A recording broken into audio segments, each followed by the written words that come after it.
British Parliament Paramadigaram. The British Parliament is the mother of parliaments. Loka Parliamental Mother British Parliament.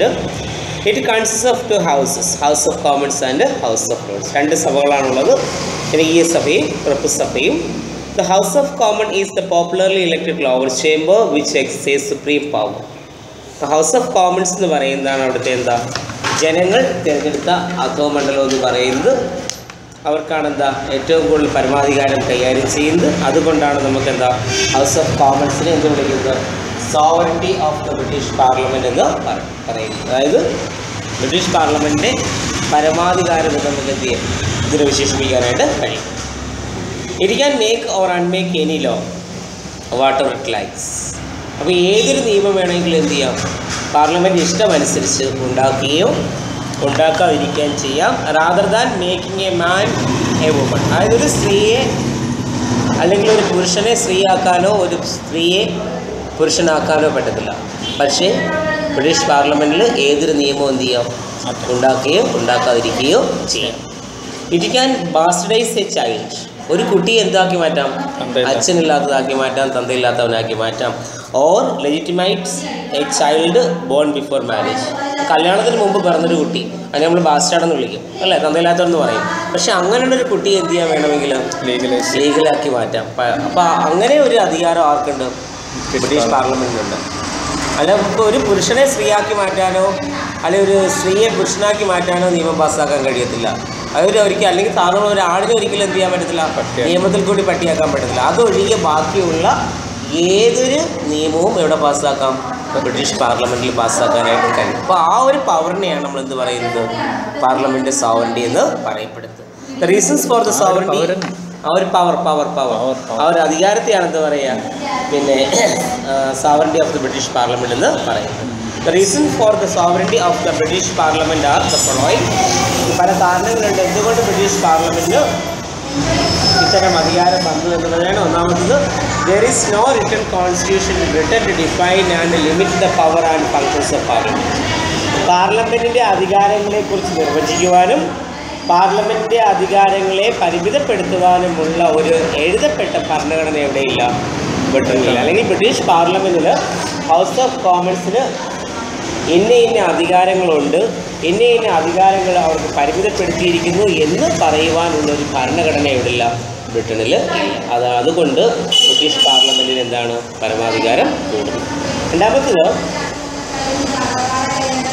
The king of Britain has been giving unreserved assent to all bill passed by the parliament. Parliament പാസ്സാക്കുന്ന ഏതൊരു ബില്ലിനും എന്ത് ചെയ്യുവാൻ അംഗീകാരം ആര് നൽകുന്നു, രാജാവ് നൽകുന്നു. അപ്പോൾ അതും എന്തിന് കാരണമാണ്, സോവറിറ്റി ഉണ്ടാകുന്നതിന് കാരണമാണ്. Then the judiciary in Britain does not possess the power to judicial review, to declare the laws passed by the parliament as unconstitutional. ബ്രിട്ടൻ്റെ ജുഡീഷ്യൽ അതോറിറ്റിയിൽ എന്തില്ല, ജുഡീഷ്യൽ റിവ്യൂ എന്ന് പറയുന്ന അധികാരമില്ല. അതായത് പാർലമെൻറ്റ് പാസ്സാക്കുന്ന നിയമത്തെ നിയമവിരുദ്ധമായി പ്രഖ്യാപിക്കാൻ അല്ലെങ്കിൽ ഭരണഘടനാ വിരുദ്ധമായി പ്രഖ്യാപിക്കാനുള്ള അധികാരമാണ് ജുഡീഷ്യൽ റിവ്യൂ. ആ ഒരു അധികാരം ആർക്കില്ല, ബ്രിട്ടൻ്റെ ജുഡീഷ്യറിക്കില്ല. അതും പാർലമെൻറ്റിനെ എന്താക്കുന്നു, സുപ്രീമാക്കി മാറ്റുന്നു. അടുത്തത്, the house of Lord's is the weakest upper chamber in the world. ലോകത്തിൽ വെച്ച് ഏറ്റവും ദുർബലമായിട്ടുള്ള ഒരു ഉപരിസഭയാണ് ഏതാ, ഹൗസ് ഓഫ് ലോർഡ്സ് എന്ന് പറയുന്നത്. And therefore it cannot check the sovereignty of British Parliament. അതുകൊണ്ട് എന്ത് ചെയ്യാൻ കഴിയുന്നില്ല, ബ്രിട്ടീഷ് പാർലമെൻറ്റിൻ്റെ പരമാധികാരത്തെ പരിശോധിക്കാനുള്ള അധികാരം ആർക്കില്ല, ഹൗസ് ഓഫ് ലോർഡ്സിന് ഇല്ല. അടുത്തത്, the executive is the prime minister and his ministers who emerges from the parliament and maintain collective responsibility. ഇനി executive എന്ന് പറയുന്ന പ്രധാനമന്ത്രിയും അദ്ദേഹത്തിൻ്റെ മന്ത്രിമാരുമാണ്. അവരുണ്ടാവുന്നത് പാർലമെൻറ്റിൽ നിന്നാണ്. അതുകൊണ്ട് അവർക്ക് എല്ലായ്പ്പോഴും ആരോട്, പാർലമെൻറ്റിനോടൊരു കളക്റ്റീവ് റെസ്പോൺസിബിലിറ്റി, ഒരു കൂട്ടായ ഉത്തരവാദിത്വം ഉണ്ടായിരിക്കും. ഇതും എന്തിനെ കാണിക്കുന്നു, ബ്രിട്ടൻ്റെ പാർലമെൻറ്റിൻ്റെ പരമാധികാരത്തെ എന്ത് ചെയ്യുന്നു. അപ്പോൾ 4 കാരണം. അതായത് executive is the prime minister and is ministers.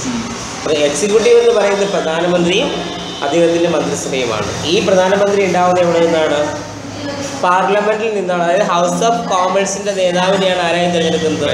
പ്രധാനമന്ത്രിയായി തിരഞ്ഞെടുക്കുന്നത്. അദ്ദേഹത്തിന്റെ മോസ്റ്റ് ട്രസ്റ്റഡ് കൊളീഗ്സ് ആണ് ആരെന്ന് പറയുന്നത്? അദ്ദേഹത്തിന്റെ മന്ത്രിമാർ. അപ്പൊ ഈ പാർലമെന്റിൽ നിന്ന് ക്യാബിനറ്റ് എന്ന് പറയുന്നത്. അപ്പൊ ഈ പാർലമെന്റിൽ നിന്ന് ഉള്ളത് തിരഞ്ഞെടുക്കുന്ന ആളുകളായതുകൊണ്ട് ഈ മന്ത്രിമാർക്ക് എല്ലായ്പ്പോഴും ആരോട്? ഈ പാർലമെന്റിനോട് ഒരു കളക്റ്റീവായിട്ടുള്ള ഉത്തരവാദിത്വം ഉണ്ടായിരുന്നു. അപ്പോൾ ഈ 5 കാരണങ്ങളാണ് എന്താ ബ്രിട്ടനിൽ പാർലമെന്റ് സൂപ്രമസി കൊടുക്കാനുള്ള കാരണങ്ങൾ. ഇപ്പോൾ ഒന്നാമത് റിട്ടൺ കോൺസ്റ്റിറ്റ്യൂഷൻ അവിടെ ഇല്ല. അതുമാത്രമല്ല കിങ് മുൻകൂട്ടി എന്ത് ചെയ്യുന്നു? പാസ്സാക്കുന്ന ബില്ലുകൾക്ക് അനുമതി നൽകിക്കൊണ്ടേയിരിക്കുന്നു. ജുഡീഷ്യൽ റിവ്യൂ എന്ന് പറയുന്ന ഒരു സ്റ്റാറ്റസ് ബ്രിട്ടനിലെ ജുഡീഷ്യറിക്ക് ഇല്ല. ദെൻ ഹൗസ് ഓഫ് ലോർഡ്സിന് എന്തില്ല? പവർ ഇല്ല. അതുപോലെ എക്സിക്യൂട്ടീവ് എന്ന് പറയുന്നത് പാർലമെൻറ്റിൽ നിന്ന് തന്നെയുള്ള ആളുകളാണ്. അവർക്ക് പാർലമെൻറ്റിനോട് എന്ത് ചെയ്യുന്നു? ഉത്തരവാദിത്വമുണ്ട്. അപ്പോൾ ഈ 5 കാരണങ്ങൾ എന്തിനു കാണിക്കുന്നു? ബ്രിട്ടനിലെ പാർലമെൻറ്റ് സൂപ്രമസി അല്ലെങ്കിൽ സോവറിറ്റി എന്ത് ചെയ്യുന്നു? കാണിക്കുന്നു.